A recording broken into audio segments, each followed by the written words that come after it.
तो जनाब ये किस्सा है हमारे लड़कपन का, जिसको टीन एज भी कहते हैं। हमारे नाना जी के घर के नजदीक दो अति सुंदर बहनें रहती थी, जो हमेशा एक साथ अपने छज्जे में, जिसको बालकनी भी कहते हैं, खड़ी होती, बाहर जाती तो साथ जाती थी। हम थोड़े बदमाश और शरारती टाइप के थे, मगर हमको लड़कियों की शराफत और सादगी बहुत आकर्षित करती थी। सब तरफ से जांच करवाने पर ये ही पता चलता था कि ये दोनों बहनें किसी को आंख उठाकर भी नहीं देखती और हमेशा साथ रहती है। अब हमने अपनी नजरें उठाकर उनको देखना शुरू किया तो हमको उन दोनों में से बड़ी वाली बहन अच्छी लगी। अब हमने नैन मटकना शुरू किया तो समस्या ये आ गई कि दोनों ही देखकर मुस्कुराने लगी। अब हम शुरू से रेलवे के रिजर्वेशन प्रणाली के समर्थक रहे हैं, तो भला हम क्यों किसी को वेटिंग लिस्ट से बाहर करते। सो हमने सावधानी से दोनों को आंखों में आंखें डालकर मुस्कुराते हुए गर्दन को एक तरफ कभी दूसरी तरफ करके मुस्कुराहटों का हसीन हमला शुरू कर दिया। इस बात का खास ख्याल रखा कि जब एक को देखे तो दूसरी ना देखे और दोनों को ये ही लगे कि हम उसी को देख रहे हैं। हमको उस समय दोस्तों को कोड नाम देना बहुत पसंद और सुविधाजनक लगता था, सो हमने उन बहनों को भी कोड नाम दिया। बड़ी वाली का नाम हमने चिलगोजा और छोटी का चेरी रखा। अब बस यूं ही नजरें मिलाते हटाते नजरों से बातचीत चल ही रही थी कि चिलगोजा जो हमको पसंद थी, उसकी मुस्कान हमको इशारा देने लगी कि वो हमारी आरक्षण नीति को पहचान गई है। अब हम ज्यादा रिस्क ले नहीं सकते थे, तो हमने चिलगोजे पर से अपना फोकस हटाकर चेरी पर ध्यान केंद्रित कर दिया। एक दिन अचानक हम टहल रहे थे तो चेरी साइकिल चलाती हमारे पास एक गली में शाम ढलते वक्त आई और बोली, क्या बात करनी है आपको, बोलो। हम अवाक हुए इस वार्तालाप रूपी हमले से संभालते हुए सुरक्षित दूरी बनाते हुए बोले, क्यों तुमको नहीं पता कि मैं क्या कहना चाहता हूँ। वो मुस्कुराकर सर झुकाए हुए नजरें उठाकर बोली, तो बोलिए ना। हमने अब भी सुरक्षा को प्राथमिकता समझकर कहा, देखो तुम जा, कोई देख लेगा। तुमको पता ही है कि हम क्या कहेंगे, तो क्यों नहीं तुम मेरी अनकही समझकर मुझे जवाब दे देती। अब वो शर्मा कर अपनी साइकिल पर बैठकर पैडल मारते हुए बोली, लव यू, और चली गई। झूठ नहीं कहूँगा, उस दिन वाकई गर्म हवाओं में भी ठंडक महसूस होने लगी। खुशी का तो मानो कोई ठिकाना ही नहीं था। जोर की भूख लगने लगी। बिना बात के मुस्कुराहट ने हमारे होंठों पर घर बना लिया था। अब तो इश्क सातवें आसमान पे था। दिल का कनेक्शन ऐसा कि हम दिल में याद करते थे और वो अपनी बालकोनी में आ जाती थी। वो ना भी दिखे तो धूप में सूखता उसका दुपट्टा भी दिल को सुकून दे देता था। उसने बहुत से प्रेम पत्र हमको लिखे। पत्रों में हमारा दर्जा भगवान जैसा वो लिखती थी। उसकी दी हुई उसकी तस्वीर शर्ट के अंदर रखकर हमको ऐसा लगता था कि कोई कवच पहन लिया हो। कभी भी किसी से घुसाबाजी हो जाती तो उस तस्वीर के एहसास भर से हमको दर्द नहीं होता था। हम हर लड़ाई जीतते थे।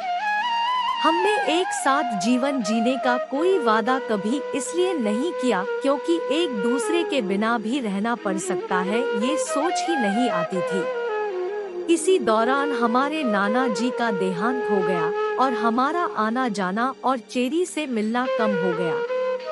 इश्क पूरे शबाब पर था और इस कदर था कि हम घर का सामान लेने भी जाते तो 9 किलोमीटर दूर चेरी के घर का चक्कर लगाकर सामान लाते। चेरी भी बेइंतहा मोहब्बत करती थी, जो हमको महसूस भी होती थी। इस सब के बीच एक बार हम चेरी के घर के नजदीक पार्क में उसके आने का इंतजार अपने दो दोस्तों के साथ कर रहे थे कि वो शाम के अंधेरे में हमारे नजदीक आई और बोली, मुझे आपसे कोई मतलब नहीं रखना है, मैं सिर्फ ये कहने आई हूँ कि आप मेरी फोटो और लेटर्स मुझे वापस कर दो और मेरी जिंदगी से चले जाओ। अब आप इसको हमारी ईगो कहिए या जो भी, हमने चेरी से नहीं पूछा कि क्यों ऐसा कर रही हो। हालांकि हमने उसके चेहरे पर शर्मिंदगी देखी थी, क्योंकि वो जो कह रही थी उसके पीछे उसके पास कोई कारण नहीं था। हम उसके जाने के बाद दोस्तों से जाने को कहकर उसी पार्क में बैठकर घंटों आंसू बहाते रहे। अगले दिन हमने ईमानदारी से उसके सब लेटर्स और फोटो उसको दी तो उसने कहा, सुनो, आप मुझे 1500 रुपए उधार दे सकते हो। हमने बिना कुछ कहे वो पैसे उसको दिए और चश्मे के पीछे अपनी नम आंखों को छुपाते हुए बाइक स्टार्ट करके चल दिए।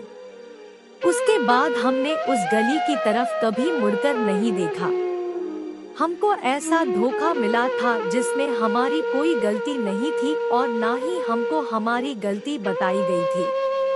हमने तो अपनी तरफ से पाक मोहब्बत की थी, कभी शारीरिक संबंधों के बारे में कोई सोच भी नहीं आई थी। फिर भी हमारे साथ ऐसा हुआ तो ये असहनीय था हमारे लिए, मगर हम सब इसलिए सह गए क्योंकि हमारी मोहब्बत थी वो, और उसकी खुशी या फैसले के आगे हम कोई दलील पेश करके खुद को कमजोर नहीं दिखाना चाहते थे। हम यूं भी अपने को संभाल कर रखते थे क्योंकि हमको अपनी पहली मोहब्बत यानी अपनी माँ की चिंता खुद से ज्यादा रहती थी। इसलिए खुद को नुकसान पहुंचाकर अपनी माँ को तकलीफ देने का गुनाह हम कभी करने की सोच भी नहीं सकते थे। अब क्योंकि हमारी मोहब्बत सच्ची थी और हमने कभी जोर जबरदस्ती या कोई गलती मोहब्बत के दौरान नहीं की थी, तो सब्र रहता था कि जो भी हो हम गलत नहीं हैं और हमने कभी अपनी मोहब्बत का बुरा नहीं सोचा और कभी लव लेटर या फोटो दिखाकर अपनी मोहब्बत को बदनाम भी नहीं किया। अच्छा करने का एहसास ही सुकून देने को काफी था। महबूबा तो नहीं थी, मगर हमारा इश्क हमारे दिल में बाकी था। 6 साल बाद वो फिर हमको अचानक से मिली। उसकी शादी हो चुकी थी। हमारी बातचीत फिर शुरू हुई। बातचीत की वजह वो उधार दिए पैसे लौटाना चाहती थी। बातचीत होते हुए एक बार फिर वो हमारे इश्क में गिरफ्तार हो गई। वो हमसे बात करती तो करती ही रहती। हमने समझाया कि ये सब अब गलत है, तो वो बोली ठीक है, कुछ भी गलत नहीं होगा, हम दोस्त तो रह सकते हैं ना। हमने हाँ कहा, मगर हम जानते थे कि वो मोहब्बत करने लगी है। एक रोज हम मिले और उसने बताया कि वो हमको अपनी सहेली के भाई से उस वक्त मोहब्बत करने की वजह से छोड़कर चली गई थी। बाद में उसने उसके साथ बहुत दुख भोगे। उसने कहा, तुमने एक बार भी मुड़कर नहीं देखा, कभी मिलने भी नहीं आए, जानने की कोशिश भी नहीं की मेरे बारे में। मैं तुमको याद करती थी, तुम्हारी अच्छाई मुझे हमेशा याद रही कि कैसे तुमने कभी मुझे किसी बात के लिए मजबूर नहीं किया। मेरे मांगने पर सभी लेटर्स फोटो भी दे दिए थे। मैंने कहा, ये सबका अब कोई फायदा नहीं, मेरा प्यार मेरे में सीमित है। मैं तुमको कोई तकलीफ तब भी नहीं देना चाहता था और अब भी नहीं दूंगा। दोस्तों की तरह हमारी बातें होती रही। इसी दौरान एक दिन उसने कहा वो मुझसे मिलना चाहती है। मैंने उसको मिलने को मना कर दिया। वो नहीं मानी और मेरे घर आ धमकी। मैंने उससे कहा, क्या हुआ, क्यों मिलना था? वो बोली, मुझे आपके गले लगना है, बस एक बार। मैं कुछ कह पाता उससे पहले वो लिपट गई मुझसे और इतना रोई कि क्या कहूँ। उस भावुक पल में मुझे एहसास हुआ कि वो खुद पर काबू रख पाने में नाकाम हो रही है, तो मैंने बिना उसके कुछ कहे कहा, तुम फिक्र ना करो, मैं माँ की कसम खाकर कहता हूँ कि तुम्हारे साथ कुछ भी गलत नहीं करूँगा। वो आधे घंटे मेरे गले लगकर रोई। जब जाने लगी तो उसकी आंखों में मोहब्बत की जगह इज्जत थी। उसने मेरे हाथ को अपने माथे से लगाकर आंसुओं से भिगोते हुए कहा, कोई और होता तो शायद बदला लेने के लिए आज मेरा जीवन बर्बाद कर देता, मगर तुम जानते थे कि आज मैं तुमको नहीं रोकती क्योंकि मैं बहक गई थी। तुमने तब भी मुझे संभाला और तुम खुद को काबू में रख सको, इसलिए माँ की कसम का सहारा लिया। काश तुमको मैंने धोखा नहीं दिया होता। आज मुझे एहसास हो रहा है कि मैंने कितनी बड़ी गलती की थी। बस उसके इन भावुक शब्दों ने मेरे पुराने जख्मों पर मरहम का काम किया और किसी का भला करने के एहसास से दिल भर आया। एक सुकून सा महसूस हुआ। अब हमने फैसला किया कि हम अब कभी नहीं मिलेंगे, क्योंकि हमारे मिलने से उसका शादीशुदा जीवन खराब हो सकता था। हम केवल अच्छे दोस्त रहने का वादा करके जुदा हो गए और फिर कभी नहीं मिले। अब बस जब भी वो तकलीफ में होती है तो फोन पर बात होती है और उसकी तकलीफ दूर होने पर बात खत्म हो जाती है। ये भी अच्छा है। तकलीफ में लोग उसे ही याद करते हैं जो दिल के करीब होते हैं। इसलिए जनाब, हमने अपने अनुभव से ये ही सीखा है कि जब आप किसी से प्यार करते हैं तो उसका बुरा करने की सोच भी नहीं सकते। आप सही और सच्चे हैं तो आपकी सच्चाई आपको एक दिन सम्मान जरूर दिलवाएगी। इसलिए बदला लेने या खुद का बुरा करने से बेहतर है अपनी नाकाम मोहब्बत को अपने दिल में सहेज कर रखना।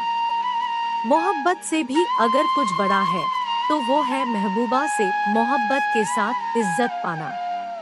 और इज्जत आपको आपके अच्छे कर्म आज नहीं तो कल जरूर दिलवा देंगे। धन्यवाद।